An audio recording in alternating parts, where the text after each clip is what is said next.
महाराष्ट्राच्या राजकारणात पुन्हा भूकंप 2022 मध्ये एका रात्री 40 आमदार गायब झाले होते आणि महाराष्ट्राच्या राजकारणात मोठी उलथापालथ झाली. ठाकरेंची साथ सोडून शिवसेनेचा एक नवीन गट तयार झाला आणि त्या गटाचा धुरा उपमुख्यमंत्री एकनाथ शिंदे यांनी सांभाळली.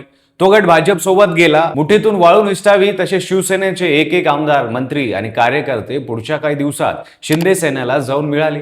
त्यानंतर आता पुन्हा एकदा त्या शिंदेचं नाव घेऊन एक नवीन कहाणी सांगितली जाते.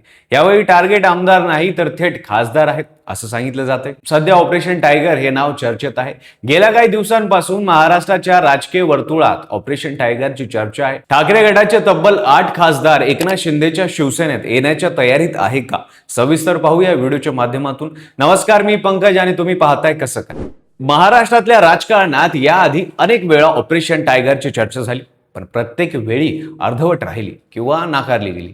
शिंदेचे सुपुत्र आणि कल्याणचे खासदार श्रीकांत शिंदे यांनी जेमतेम 2 महिन्यापूर्वीच सांगितलं होतं की ऑपरेशन टायगर सुरू आहे आणि ते थांबणार नाही. त्याच पार्श्वभूमीवर 10 एप्रिल रोजी एक बातमी आली जी महाराष्ट्राच्या राजकारणाला हादरून गेली. मुंबई मिररच्या वृत्तानुसार ठाण्यात एक गुप्त बैठक पार पडली आणि या बैठकीत ठाकरे गटाचे 6 खासदार प्रत्यक्ष हजर होते, तर 2 जण व्हिडिओ कॉलद्वारे सहभागी झाले होते. ज्या खासदारांची नावे यात घेतली गेली होती ते मुंबई दक्षिणेचे अरविंद सावंत, संजय दीना पाटील, संजय देशमुख, नागेश पाटील आष्टीकर, भाऊसाहेब वाकचौरे, ओमराजे निंबाळकर, राजाभाऊ वाजे आणि संजय जाधव हे 8ही खासदार शिंदेच्या शिवसेनेत प्रवेश करण्यास तयार असल्याचं या वृत्तात म्हटलं गेलं.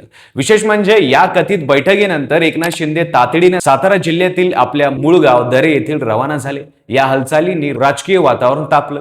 या बातमीनंतर सर्वात आधी प्रतिक्रिया आली ती अरविंद सावंत यांची.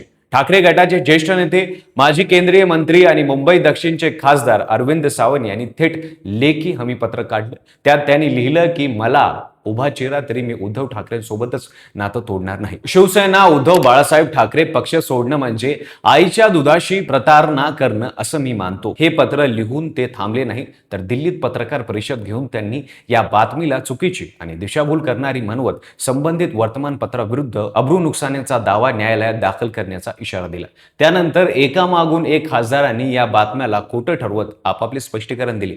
नागेश पाटील आष्टीकरण म्हणाले की या गुप्त बैठकीत कोणतंही तथ्य नाही. राजाभाऊ वाजे म्हणाले, माझा ना कोणाशी संपर्क झाला ना कोणी मला संपर्क केला. मी आजही आणि उद्याही उद्धव ठाकरेंसोबत आहे. संजय जाधव यांनी फोनवर सांगितलं ते गेल्या 2 दिवसांपासून पुण्यात आहेत. शिंदे गटांशी त्यांचा कोणताही संपर्क झालेला नाही.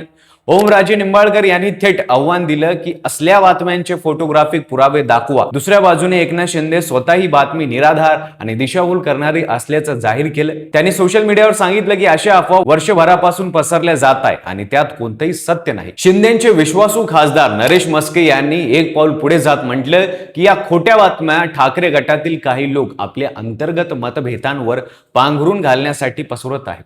या सगळ्या घडामोडींचा संदर्भ समजायला हवा तर थोडं महाग जावं लागेल. सर्वोच्च न्यायालयात या महिन्याच्या अखेरीस शिवसेना पक्षचिन्ह प्रकरणावर सुनावणी झाली.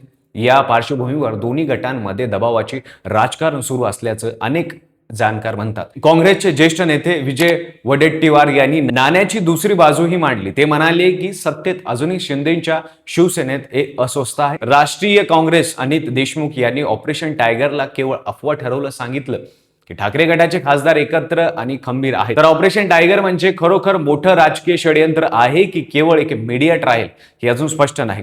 दोन्ही बाजूने हे वृत्त नाकारले, पण महाराष्ट्राच्या राजकारणात जे दिसतं नेहमी खरं नसतं. जे खरं असतं ते दिसत नाही. 2022 मध्ये सुरुवातीला कोणीच विश्वास ठेवला नव्हता. सर्वोच्च न्यायालयाच्या सुनावणी आधी हे वातावरण इतकं तापलं. याचा अर्थ काय काढायचं ते तुम्हीच ठरवा. ऑपरेशन टायगर होणार की नाही येणाऱ्या दिवसात ते कळत, पण राजकारणात सुखाची झोप नसते हेच खरं. तुम्हाला काय वाटतं, ऑपरेशन टायगर होईल का? तुमचं मत कमेंटमध्ये नक्की सांगा. व्हिडिओ आवडला असेल तर लाईक करा. चॅनलवर नवीन असाल तर चॅनल सबस्क्राईब करा आणि बेल आयकॉन दाबायला विसरू नका. आणि पाहत राहा फक्त कसं काय.